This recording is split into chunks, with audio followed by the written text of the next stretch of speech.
Well, from what I understand, in the search process, once you click, enhance your search campaign with AI Max, Google's gonna do all of that for you basically instantly. And that's where I'm curious to see how that process is gonna work.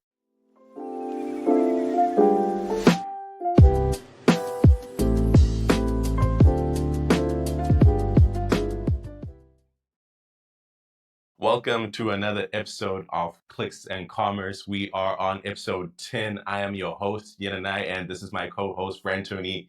What's good? What's goody? Episode 10, man. Good to see you. Yeah, yeah, we're doing it. I think there's this stat that you have to get to like 20 episodes to know that you're on something. So we're halfway there. We have an exciting topic today. More on, the more on the technical side. hmm Excited to dive in. But first, how was your week? How are you, Anna? I am good as usual. AI. At this point, it feels like we're an AI show, but that's the way the world is going. Like every single week, there's something new that's happening, and there's a recent development that we talked about last week that we're going to talk about this week, which is AI Max. Everybody thought it was going to be called Search Max, but AI Max is here. How do you feel about that? I mean, it's a new thing around the block, as some would say. Google has been just bombarding us with AI updates. And like you mentioned, at this point, I feel like our last few episodes have been focused on AI, and at this point, we may turn into AI specialists because that's what's evolving around the media buying now, Yeah. and it feels like to ignore it would be leaving yourself behind. So obviously, the goal of this podcast is to be on top of everything, and right now, like I said, the hot thing is AI Max. And how about you? What do you Mhm. think about AI Max? Have you seen it in some of your accounts? That's like first start. So I haven't started playing around with it. I was actually about to ask you the same thing. It's one of those things where I'm not quite sure if I want to be like the first to start experimenting with it. I do like to experiment a lot, but then I know that Google sometimes takes a bit of time in terms of perfecting their products. The way like Performance Max took 3 years. So a lot of products with Google sometimes can be a hit in the moment immediately or a miss. So this one I've been kind of letting it play out a bit, watching what other people are saying about it and letting other people play around with it a bit. On your end, have you started seeing it out there in the wild? So I haven't seen it yet. I know Google definitely has some beta testers, but I haven't seen it in any of the accounts I've been using. And before we talk more about AI Max, we first have to let our users know what is AI Max. So like I said, I've been diving into this and obviously, running a few campaigns. Excited to see how Google is going to roll this out. So, like I said, what is AI Max? AI Max is a one-click toggle option that allows you to give Google more freedom on your search campaign. Previously, in the ad account, you would have like as include assets in your search campaign. You would have to toggle and click that. Now with AI Max, you can, like I said, in the one click, Google's gonna basically take over your search campaign and use its machine learning to one write your ad copy, so scraping data from your website. And we talked about the importance of SEO and how making sure that Google understands what you're selling is super important. Well, AMX is basically taking everything and creating it for you. So we're leaning even more into automation. How do you feel about that? Yeah. I think this is exactly what we talked about 2 episodes ago, where it feels like Google is trying to take the practitioners out of the equation, so the freelancers, the agencies out of the equation, but they never know how to quite do it, and it ends up just giving us more work. In this case, it sounds like it might actually be less work, but from a practical standpoint, that optimization, like you're talking about, that the SEO. So now you need to figure out a way of optimizing that SEO on your websites and also putting the right signals within the campaign and marrying those two together. So that's a new thing that we need to figure out how to optimize, how exactly we're going to be using exclusions as well, so Yeah. that the ads don't go wherever you don't want to see them. So it's going to be interesting to see how this thing rolls out. It's very interesting because the thing is, you can't just whip up a website, draft a few descriptions and product titles. Now, if you want to really take advantage of just AI in general, and especially AI Max for search ads, your foundation needs to be built. And this is something I've been repeating for the last 2 years is having that foundation before running ads. So now if you reverse engineer it and you want to actually take advantage of, like I said, AI Max, P Max, there's probably going to be a demand Gen Max next. Who knows? I'm calling it first. You need to Mhm. make sure that Yeah. on the content that's on the website is actually useful. Because let's go in a world where we want to lean into this automation. Well, now you're gonna just give Google the reign. That's exactly what the request is like. Hey, give us the freedom. We'll create your ads. We'll find your users because there's even search term matching, audience signal matching. And Google is basically saying, if you give us the right Yeah. information, we can do that. We can, do that job for you at a profitable rate. And now Google even has some examples of, for example, L'Oreal. I think they saw 13% increase in conversions, if I'm not mistaken. I personally have an issue with those big That's case about right. studies that, whether it be Google or Meta, they always pull out these like big brands that usually always see some form of improvement. What's been your thoughts in terms of the case study aspect? Because we also have Google Marketing Live next week, and we know they're going to pull up another famous brand that leveraged Google's AI and saw great results. Yeah. I love that you say that. So I've actually got the stats right here in front of me. Let me read them out. So it says advertisers using AI Max have seen up to 14% more conversions at a similar cost per acquisition. Sorry, for those still relying mostly on exact and phrase match, the lift can hit 27%. L'Oreal reported a 2 times higher conversion rate at 31% lower costs by tapping into the new search queries with AI Max. And then Australia-based MyConnect AI Max got a boost to leads by 16% while cutting costs by 13%. But like you said, Google always brings out these fantastic numbers for their products, especially when they're in beta testing or when certain companies have the privilege of using these. But I feel like it's different when everybody has access to the tool because right now you are Yeah. operating in an environment where you're the only one that's using this thing and everybody else doesn't have it. So what happens now when everybody's using AI Max? For sure, I don't believe that your results will be this high or this crazy because it's the competition is now there.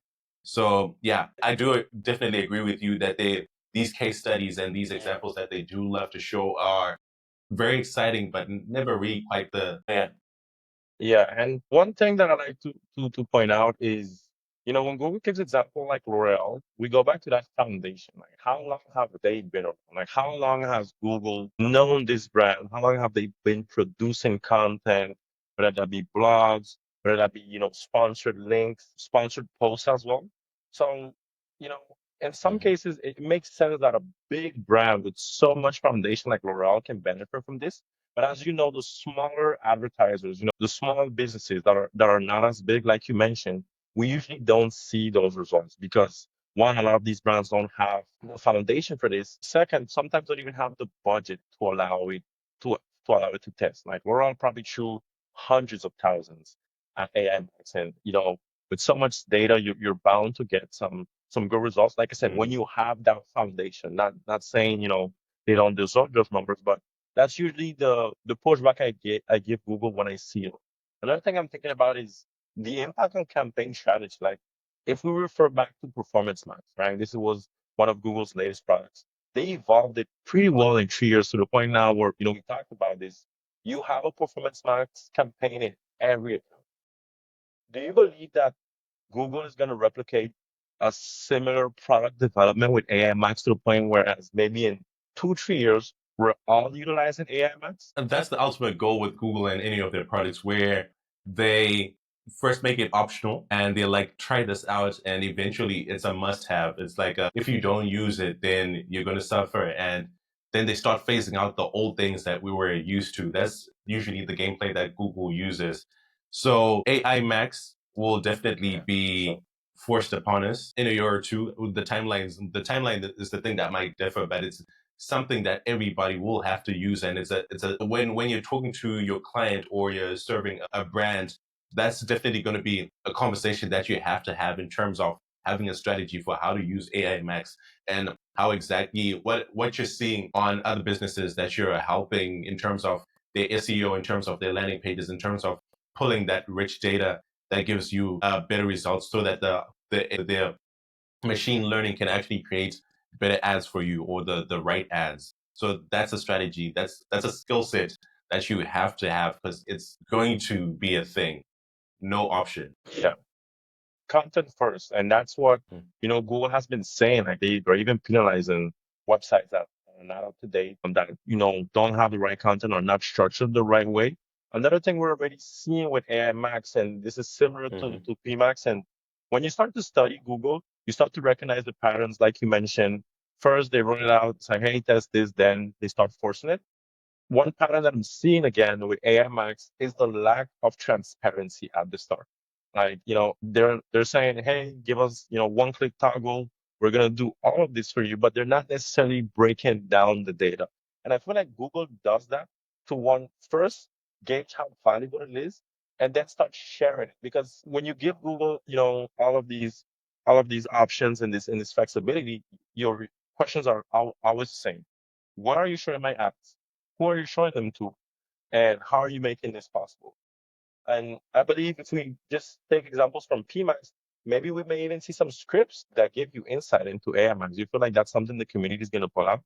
I know some guys are probably already working on that. Yeah, I think Mike Rods is definitely going to be cooking up something very soon because in terms of transparency, Google really is like that. It feels like they're working behind the scenes to understand, even they're trying to understand their product more, so they can't quite let you have all the tools because they're learning in real time as well. So yeah, there's always that lack of transparency there. But I want to touch a bit on something that you mentioned with L'Oreal and the difference between mid-sized and even smaller businesses, where L'Oreal has this crazy budget where they can test out Yeah.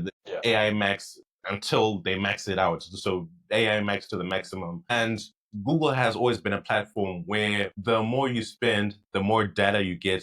The more data that you have, the better results your results are because the algorithm and the machine learning is understanding those nuances more. So more budget when everything is structured well is usually gives you positive results.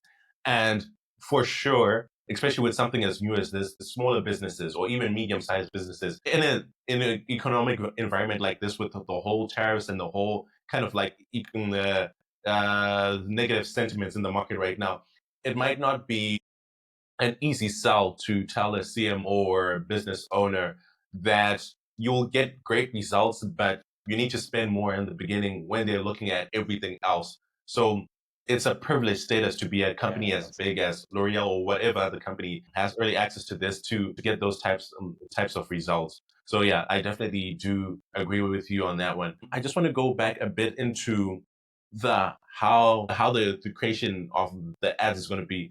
You did mention that it's going to be pulling data from websites, right? Do you Yeah. have you heard anything else? As in, like, do you have any other insight in terms of how those ads are going to be put together in terms of the headlines? What exactly is going to be automated in this whole process? That's a great question. Thank you for bringing that back up. So, basically, from what I read, there's not anything super new. What I mean by that is Google has already been automatically creating, headlines for you when you in your search campaign. They have already been Mhm. automatically creating assets, images as well, even extensions. And AMX is just Mhm. instead of having to do that at each step, now you're giving Google that one-click option, right? So it's making it easier for you to use Google, and it's also one thing that I didn't mention. They're also taking learnings from your existing ads in the account, right? So if what Google is doing is looking at your headlines in your ad account, looking at what you have on your website, looking at your product feed, looking at your descriptions, taking all of that and you putting it into headlines. So in the search campaign creation, as usual, they give you these options to, allow Google to create your headlines. You have to manually reject it. Well, from what I understand, in the search process, once you click, enhance your search campaign with AI Max, Google is gonna do all of that for you basically instantly. And that's where I'm curious to see how that process is gonna work. They did do a brief demo on the website where they showed once you click it, it automatically activates everything. One question that I have is Google gonna let in, the auto apply recommendations? Because that's something that, most PPCers hate. And I feel like with all of these, automations, Yep. they're basically gonna auto apply their own recommendations. I don't know if that makes sense, but I feel like the transition between the campaigns are getting thinner and thinner, and probably very soon will just be, you have this term, I think, in the web dev community, garbage in, garbage out. And I feel like the Garbage more out. we Yeah. lean towards AI, the more, yeah, the skill, the core skill is feeding the algorithm the right data. I feel like that, like you mentioned, that's the new skill. Like, how do you give Google the right data to perform? Yeah, signals is going to be a big thing. So really doubling down on what exactly makes a good signal and how to create that good signal that Google can use to target those users and those buyers. Yeah, that's definitely going to be something that's super important in this whole process. So for me, I'm also trying to figure out like the workflow of all of this. So in terms of the type of people that are going to be needed to make a campaign successful in this type of environment, because obviously strategy is going to be a big thing. So overall strategy. Now you also need the technicals of the websites and the SEO. So then you also need a person who implements it. So not just understanding the SEO or the CRO, having a person that actually implements it onto the website. I'm not sure if it would make sense for the person who's running the campaign to also then go inside the website and make those changes. So maybe it might be a more of a strategic role where as the media buyer or as the person running the campaigns, telling them that you need to make these changes onto your website. And also in terms of the speed. So once you make those changes, how fast is it going to be from you making those changes on the website where the AI crawlers can now reach that data, and you're seeing that on the Very Google interesting. Ads panel, this is what's working best. So we need to change like this segment or these landing pages so that this data is crawled. How long is it going to take until that is read? So that's all of this, just things that are spinning around in my head on how exactly it's going to work from a practical standpoint. It's very interesting. You mentioned the feedback loop, and yeah, now that you brought it up, I'm curious to see how quick that's gonna be. Usually, when in the SEO world, I think it takes a month for you to get out of the sandbox, depending on how much you spend, how much content you put out. Mhm. You could get out sooner or later. I mean, actually, it takes 3 months, if I'm not mistaken. And if you take into account the crawlers, will Google have to spend more so they can update the speed at which their crawlers perform? Because, like you mentioned, how is even testing going to happen? Let's imagine a world where we're fully reliant on Google's AI, and all we're doing is providing insights and the data, which is first party data, your customer list, your email subscribers, your Instagram subscribers as well. You're giving Google that. You're giving Google all of the pieces of content you created. You're giving Google your product feed. Okay, now how do you optimize that? I feel like that's one challenge that we'll run into as marketers. And funny thing is, the Wall Street Journal actually pulled out an article saying, and I quote, "AI will soon dominate ad buying, whether marketers like it or not."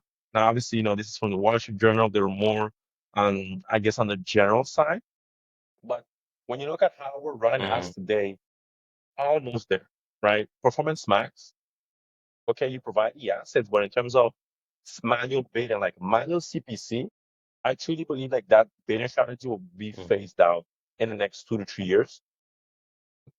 All we're doing now with PMax, when you talk about their core product, is giving it the signals, the target, and Google is actually doing a good job at getting, hitting your targets. And the day-to-day, like some would say, dinosaur days of going in the account, increasing the bid by 50%, then dropping it back, that's all being done automatically. So the media buying itself within Google has actually been reduced these last few years. Have you felt the same way in the campaigns and for some of your clients in terms of like, management? I definitely have. And I've had the privilege of being there in those dinosaur days where a lot of things were done manually. Automation, the level of automation that we're seeing right now was totally a dream. So you do see that transition. It was slow in the beginning, but now you see it more and more like every single quarter, every single year, every single quarter, there's an increase in speed of taking away that manual input where you can micro tweak things. So it's really you're becoming more of this person that's overseeing these different automations that are happening within the account and just making sure that it's in line with the strategy and the overall goals of the client, rather than you being the person that actually goes manually and tweaks something. Funny enough, I actually used to have this, I think, Excel sheet or a Google sheet where I used to every single day I would go into an account, take the budget, put it in there, and then calculate how much I need to change the account, change the budget to make sure that by the end of the month we don't overspend or underspend. Yeah, budget And based. sometimes making exactly, and sometimes making the mistake of not changing something by $5 would totally screw you over by the end of the month. You'd be like, we ate a grand, like we spent a grand that we weren't supposed to. So it used to be really, really crazy and scary times. So there's also the upside in that in terms of having that Yeah. clarity in terms of yeah, having that peace of mind knowing that in terms of the overall budget goals, right, it might be just a bit over, just a bit under, but you don't have to worry about certain things like that, like the smaller things like that. Yeah, and those were the scary days, man. Overspending has always been one of my biggest nightmares. I remember one time I overspent by $60 and I felt so bad. I was like, I'm gonna get fired. These guys are gonna kick me out. Luckily, the CEO was cool. He reimbursed the client and he just gave me a pass. But I feel like that's every media buyer's biggest nightmare is overspending budget. You know, interesting that you brought up budget pacing because now we see that Google doesn't necessarily, respect that. Like some PMAX campaigns that I've added, I've seen like a $1,000 daily budget, but in reality, the campaign is probably spending only $200-300 a day, right? So there is this part Mm. where now as specialists, I truly believe we'll evolve into more of account managers who can handle more accounts and communicate with clients. You need to understand Google more in terms of how the algorithm works. That's one thing that I've been doing, just like reading into, okay, when you make a change within the ad platform, on average, Google takes 72 hours, depending on the size of your budget. And sometimes it even takes up to 7 days to fully take that in.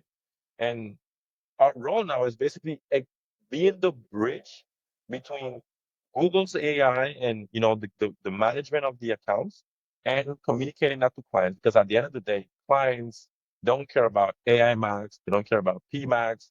The ones that are more interested are super involved. But Hmm. at the end of the day, what the client wants to know is how can you help me hit my KPIs at an efficient rate?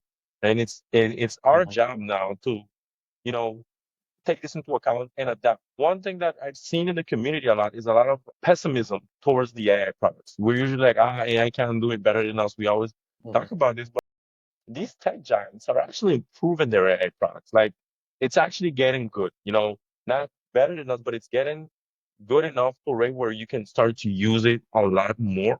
And when it comes to media buying, I often express this. I have this fear of like, Google's going to take my job and remove me. But the more I study it, the more I see how clients have no clue of what's going on, the more I'm like, okay, maybe in 3 years, I won't be going in and changing bits. I'll probably just have a dashboard, look at the numbers, and see, okay, what data didn't I give Google that Google messed this up, right? It's gonna be more like, okay, improving the workflows. That's something that you worked on a lot in terms of like automation with the agents and okay, pull data from here, use this.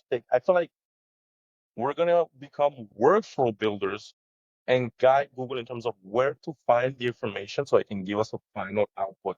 So it's really interesting to imagine that. I don't know if you have the same perspective.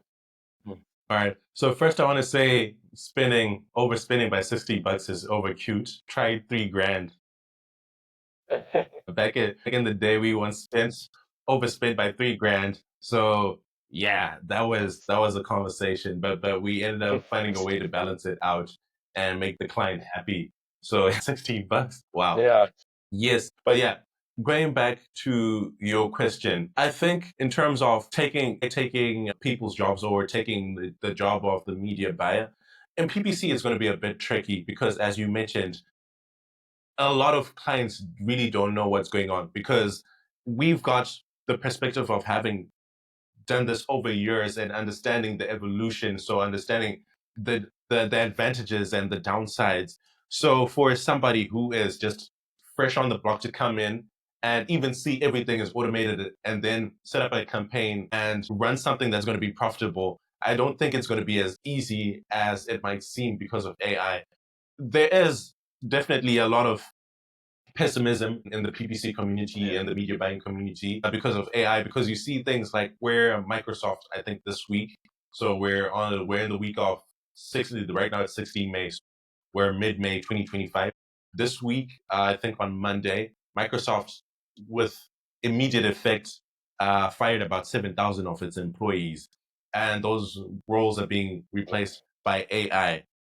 But a lot of those, yeah, so I think some of them were coding roles, which is the scary part, but I think a lot of the roles are some of that repetitive work where I think things like research can now be automated, data entry and those type of jobs can now be automated. So it definitely does instill that level of fear that AI is coming for me. But at the same time, which is why I keep on emphasizing episode to episode that to stay ahead, one, you need to be a media buyer, you need to be a practitioner, you need to be agencies need to leverage the AI to stay ahead of the market and everybody else. So the person who's actually using the AI is going to serve their clients better and is going to have a way higher output than everybody else. But also that strategy role. So it's not just enough to be a person who lives in the account. You also need to be outside the account and giving advice on everything else that builds up to the account, and even advising on how this can impact other channels and making sure that it's a holistic, you're holistically helping your clients get the most out of everything that they're doing, even attached to your role as a Google ad strategist. Yeah. So I think that's the change people need to make. That's the mindset people need to have, and that's also the evolution in terms of using the tools rather than letting the tools become a replacement to you. But it's overall, a long story short, it's still complicated. As much as everything is automated, it's still complicated enough. There's still enough friction that you're still needed. But we never know 3 years, 5 years from now. But we'll still advance as well because we're not stationary as well. So we're going to evolve as service providers as well. That being said, I think we can actually end this episode there. Right now, it's just a waiting game of seeing how exactly this is going to play out. Any final words, Frantony? Final words are, as you mentioned, stay up to date and grow with AI. Don't be complacent. And yeah, just if you want to stay up to date, check us out, like, subscribe, and we're on top of these AI news, so you don't have to always be on top of it. Exactly. Thank you very much for that. Like, subscribe, not just AI news, but also how to practice it. As this evolves, we're also going to be teaching you how to use it, how to get the most out of it. Yeah. And yeah, if you've got any questions, definitely put them in the comments and make sure that you catch us for the Google Marketing Live episode that's going to be coming out next week. That's going to be very interesting, and we're going to be breaking down everything that we see during that event for you. All right. I'm excited. So see you on the next one. Cheers. Yeah. Cheers.